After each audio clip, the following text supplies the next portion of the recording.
पूर्णिमा का व्रत जो करती है, करते हो ना आप लोग? पूर्णिमा के दिन चावल का एक आखा दाना जानते हो? पूरा खंडित चावल नहीं। कितना चावल? एक दाना चावल का शंकर भगवान के शिवलिंग पर समर्पित करिए। एक बेलपत्र जिसका डंडी का मुख अपनी ओर हो, जहां से चावल चढ़ाया है, उस चावल के ऊपर अपनी कामना कर रख दीजिए और चंद्रमौली भगवान का स्मरण करिए। कौन से भगवान? शंकर भगवान का सर्वश्रेष्ठ सुंदर नाम है चंद्रमौली। चंद्रमौली भगवान का स्मरण करिए। अपनी कामना कर बेलपत्र समर्पित कर शिव जी पर एक लोटा पानी, एक जल पात्र समर्पित करो, कलश से जल चढ़ा दीजिए, नैनों में वो जल लगाकर अपनी कामना कर वापस घर को आइए। अगली पूर्णिमा आएगी, जो कामना करी है मेरा चंद्रमौली भोलेनाथ उसे पूर्ण करेगी। अब पूर्णिमा के व्रत में आपने कई बार किताब पढ़ी होगी पूर्णिमा की, या आपने व्रत किया होगा, या पूर्णिमा का व्रत आप धारण करे होगे, तो उसमें पूजन कौन से भगवान की होती है? पूर्णिमा के व्रत में किस भगवान की पूजन होती है? तो कहा पूर्णिमा के व्रत में केले के खंभ लगाकर पूर्णिमा का जो अध्यापन होता है, पूर्णिमा की जो पूजन होती है, उस पूजन में शंकर और पार्वती की पूजन की जाती है, शिव और नारायण की पूजन करी जाती है, शंकर और पार्वती का स्मरण किया जाता है। किसकी पूजन होती है? शिव पार्वती।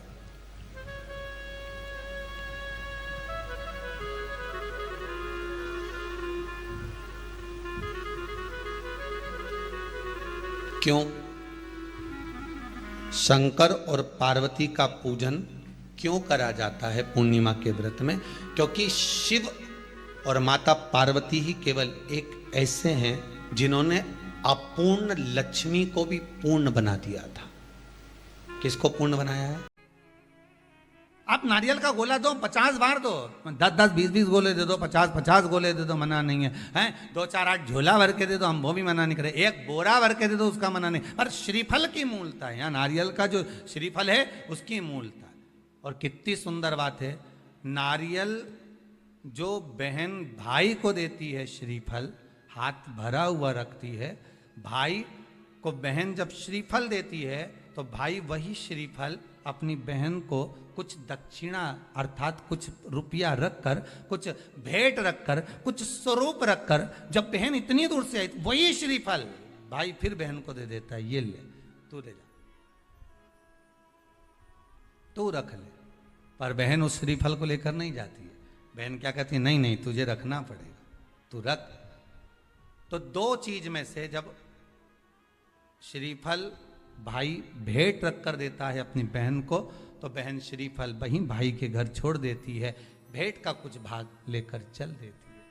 ये बहन का प्रभाव।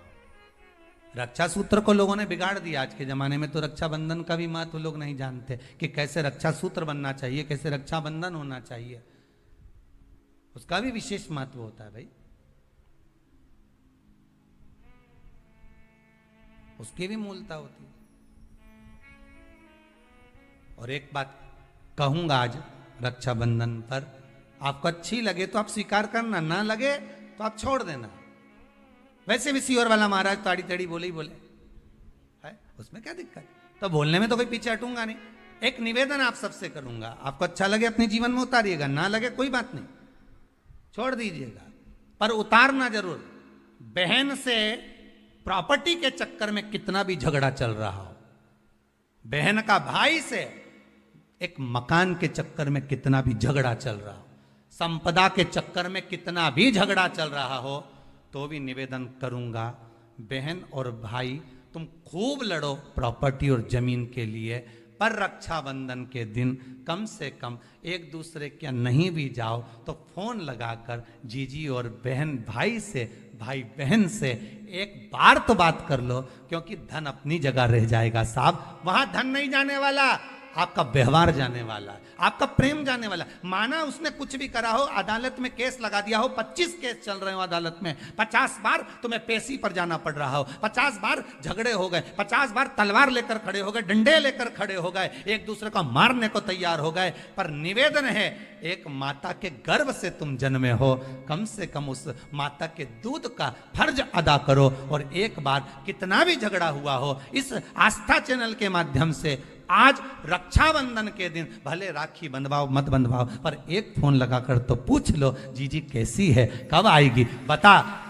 या बहन भाई को कह दे रे कैसा है, भूल गया क्या मुझे, भाई भी कह दे, लड़ाई की बात मत करना, आज के दिन बस प्रेम की बात करना कि कम से कम बहन का फोन तो आया।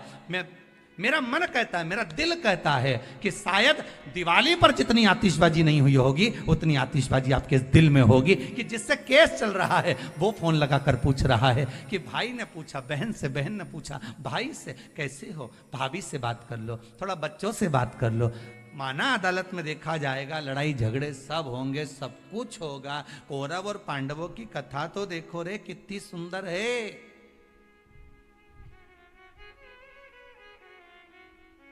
कितनी सुंदर है।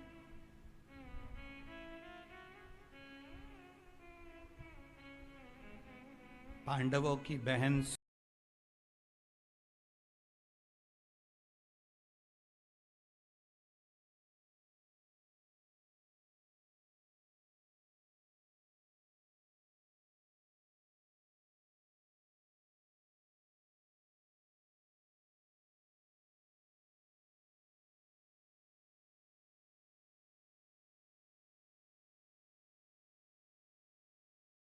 का नियम लिया गया है, उस व्रत का प्रदान कर कर फिर उसको थोड़ा सा भाग प्रदान कर कर हमने ये व्रत पूर्ण कर लिए। भगवान हमारा ये व्रत आपकी कृपा से, हे विश्वनाथ, हे शंभु, हे त्रिकालदर्शी, हे कैलाशी, मेरी 26 एकादशी आज पूर्ण आपकी कृपा से हुई है, इसलिए मैं उद्यापन कर रही हूं, आपकी कृपा से कर रही हूं, उसके बाद फिर उठाऊंगी, फिर कर लूंगी, पर आज मैंने पूर्णता का भाव लिया।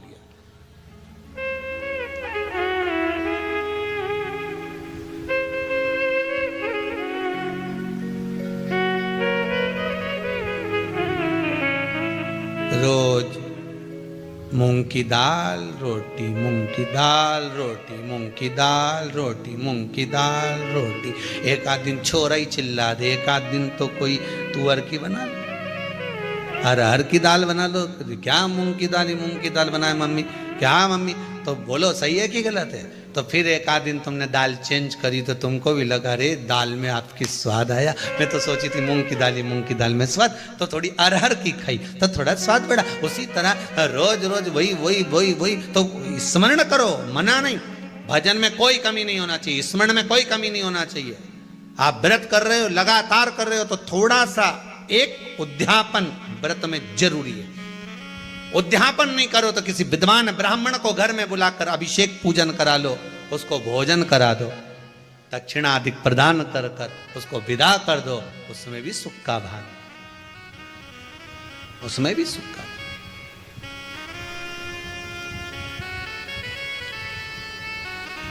अब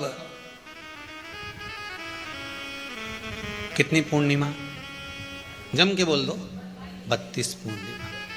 कौन कर रहे हैं? भगवान कृष्ण। किसको कर रहे हैं? माता यशोदा को। यशोदा मैया को कृष्ण ने जो कहा उस पर संशय खड़ा हो गया। जब संशय खड़ा होता है तो व्यक्ति पूछता है, तुम वहां गए थे, तुम्हें कोई फायदा हुआ? संशय जब खड़ा होता पूछा जाता, किसने ये व्रत धारण किया, तुम्हें कुछ मालूम है? किसका होता है ये व्रत? भगवान कृष्ण ने कहा ये शंकर और पार्वती का व्रत है। किसका व्रत है? शिव और पार्वती का। पूर्णिमा का व्रत शंकर और पार्वती का व्रत है। तो कोई कहेगी ये तो भगवान कृष्ण का व्रत है, तो ये तो कृष्ण भगवान तो द्वापर में आए हैं, पर पूर्णिमा का व्रत तो स्वयं माता पार्वती जी ने भी धारण करा है। जिस समय पर कार्तिकेय महाराज को गंगा मैया प्रकट कर रही थी और तारकासुर का जब संहार करना था, तब माता पार्वती ने शंकर जी से पूछा था कि तारकासुर को मारने के लिए आपके पुत्र की जरूरत है, आपका पुत्र प्रकट कैसे होगा, क्योंकि आप तब साधना में लगे रहते हो। भगवान कहते हैं चिंता मत कर, तू एक काम कर, पूर्णिमा व्रत को धारण कर। मां पार्वती भी जिस व्रत को धारण करी है, तो कोई ये द्वापर का व्रत है क्या?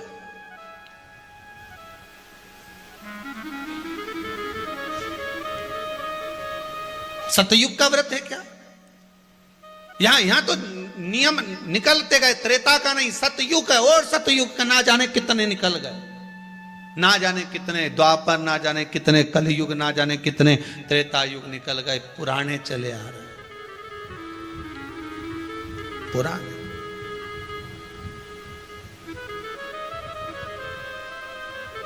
Old is gold. कितना ही नया नया फैशन लियाओ, पर पुराना पुराना ही होता है। कितना ही लियाओ नया नया, कितना ही लेकर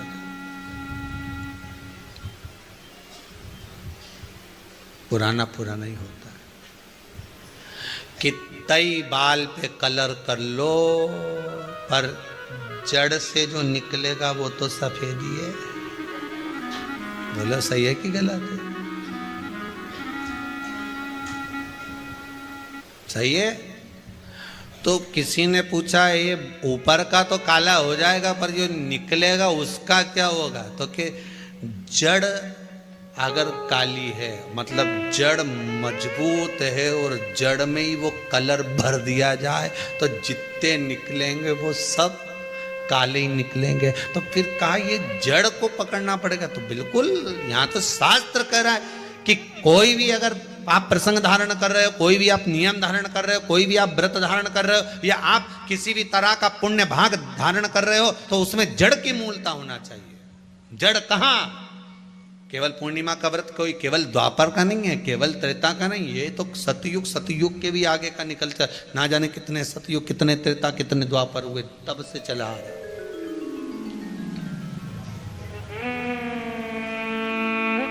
कितने महाराज धारण किया। कोई संवाद हो ऐसा? यशोदा मैया करी भगवान कृष्ण से, कोई संवाद ऐसा हो, कोई संवाद।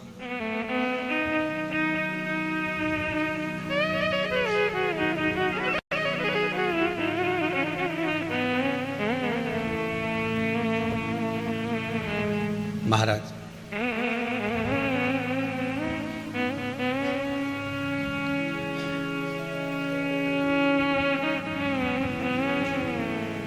में नंबर बढ़ते चले जा रहे हो, चश्मा उतर नहीं रहा हो, दूर का नहीं दिखे, कहीं किसी को पास का नहीं दिखे, रहते हैं।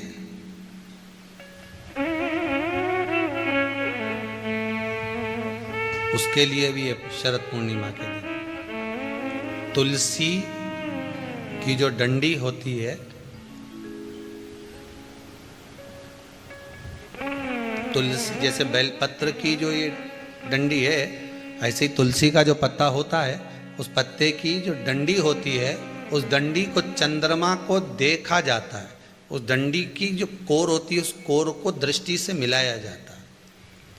शरद पूर्णिमा की रात्रि ठीक 12 बजे आप चंद्रमा की, जैसे चंद्रमा का भाग, उस चंद्रमा के भाग को आप उस डंडी के भाग से निहारने का प्रयास करिए। महाराज घर में आइए, घी का दिया लगाइए, उस घी के दीप को लगाने के बाद पूर्णिमा के दिन उस पर एक प्लेट थोड़ी तिरछी कर रख दो, जिससे उसकी कालोच, काई की, उस दीप की, घी के दीप की कालोच उस प्लेट पर आ जाए। थोड़ी सी कालोच ले लीजिए, 5-10 मिनट में आ जाएगी। उसको गाय के घी में मिलाकर आंखों में सुरमा लगाकर रात्रि को सो जाइए। 3 दिन बाद आप महसूस करेंगे कि नेत्र की ज्योति बढ़ना प्रारंभ हो रही है। नेत्र की अब इस प्रयोग को करने में कोई धन लगा तुम्हारा? अरे बोलो तो सही, कोई दौलत लगी तुम्हारी, कोई संपदा, या फिर तुमने सियोर वाला महाराज के लाके खूब बटोर के दे दिया, कुछ लगा? नहीं। तुम करोगे, लाभ तुम्हें मिलेगा।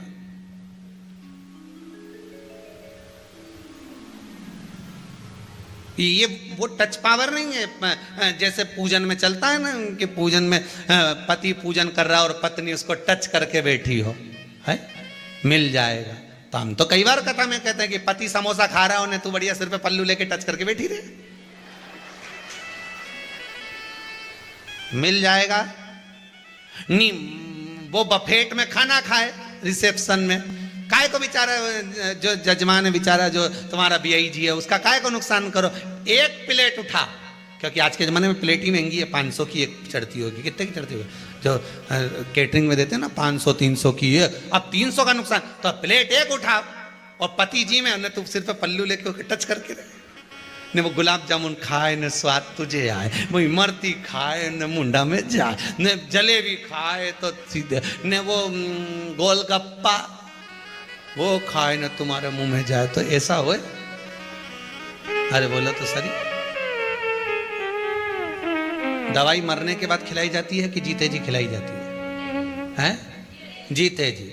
और कोई कहे कि अब मर गया रे, अब इसको जरा डिस्पिरिन की गोली खिला दे, इसका सिर दुख रहा, ला इसका पेट दुख रहा होगा, इसको जरा कोई पुदीना की गोली खिला दे, दे जरा दे इसको खिला। दवाई जीते जी खिलाएं कि मरने के बाद खिलाएं? अरे बोलो तो जम के, जीते जी। अब मरने के बाद दवाई काम करेगी क्या? प्राण छूटने के बाद दवाई काम करेगी क्या? बोलते जाओ जरा दमदारी से। जितने आस्था पर कथा सुन रहे हो, फेसबुक यूट्यूब पर सुन रहे हो, दवाई जीते जी काम करती है, मरने के बाद दवाई काम नहीं करती। उसी तरह राम नाम, कृष्ण नाम, शिव नाम जीते जी भजन करोगे तो काम करेगा अंतिम बिंदु तक।